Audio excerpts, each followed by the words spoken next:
getting a better job, asking the boss for a pay raise, doing a side hustle, flipping thrift items on eBay, writing a blog, taking on a second or third job, or maybe even starting a YouTube channel. These are all things that we think about when we think about our financial future and how to improve our financial situation. But there's a huge problem in all of that. None of those things actually work to do that.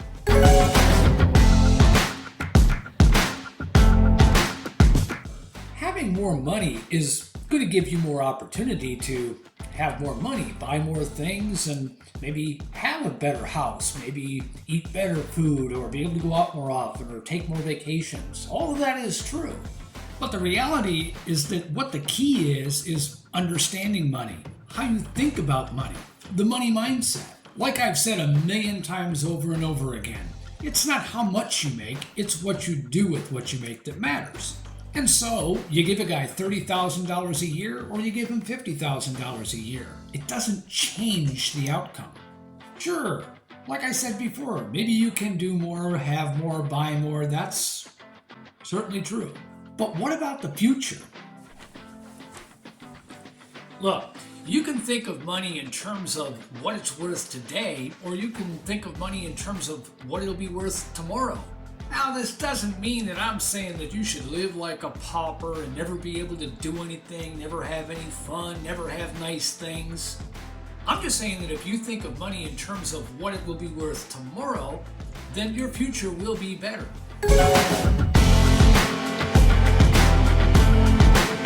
And then if you do make more money from whatever it is that you do, that money will go much farther and will build on something bigger and better.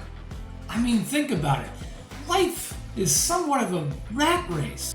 We make money, we spend it. We make money, we spend it. We make more money, we spend it. And guess what? At the end of the day, we don't have any money. We still have to keep on going out and making more of it. The simple point that I'm trying to make here is that when we think about money and we think about having more of it and having a better life, most of the time, the way we think about it is through those ways. Earning more money through our jobs, through extra jobs, through side hustles. What we fail to understand sometimes, or most of the time, is that really it's about keeping what you have, or keeping what you've already earned, or at least keeping as much of it as you possibly can. And the reality of it is that at the end of the day, if we're not doing the right things with our money, it doesn't matter how much money we make, which is the point that I was making before. $30,000 or $50,000, it just means you're going to spend $20,000 more, but you're not actually going to get ahead. We make money, we spend it, we make money, we spend it, we make money, we spend it, we make money, we spend it. Look, I don't mind working, but at some point I don't want to have to do it as much. I don't want to have to work as hard for my money. Ultimately, if the only solution that I can come up with to have more money is to work more for it, rather than have my money work for me, to my mind, I'm doing it wrong. If you're working more to make more, to have more, to keep more, and save and invest more so that you can work less at some point in the future, then that's the right way to go. But if the reason that you're choosing to do all these extra things is just to keep up, you're like a dog chasing its tail. You're like the guy on the treadmill that Robert Kiyosaki likes to talk about. You're going in circles and you're never going to catch your tail, and you're on that treadmill and you're never going to get anywhere. For me, making more money is finding your way out of the rat race, moving forward and getting ahead, and not having to work as hard for the things that you want to enjoy, and having more time to enjoy them. Now, I'm not saying stop chasing the money. Make as much money as you possibly can and keep it coming in from whatever source you can get it coming in from. Money can either hold you down or money can lift you up.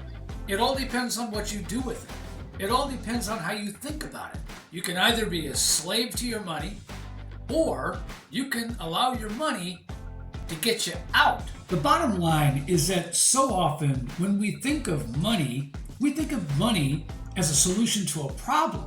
And we generally tend to think that the problem is that we just don't make enough. That's rarely the problem. And the only way that we fix the problem is by changing the way we think about our money. Understanding that our money can make money for us. The reality is that adding money to our paychecks really, unless we fix the problem of our spending, is only going to exacerbate the problem down the road. We're going to be constantly trying to keep up with ourselves and keep up with our spending. And one of the great things about it is that eventually we reach a point where we can work less. And if we've done the right things with our money will actually make more for us than perhaps what we worked for. And then if we are working more and doing other things, we're doing it for ourselves. We're not doing it for any other reason but to make our life more enjoyable and better, to make our future more secure, to have more for ourselves, and to be able to appreciate and enjoy those things that much more because we're not working as hard for them. That's my rant for today. I hope that it has at least provided some value to you, and hopefully it helps you kind of think about your money in a little bit of a different way than you did before you watched this video. If you like this sort of thing, give me a like, go ahead and subscribe and hit that notification bell, and I'll see you on the next one. Thanks for watching.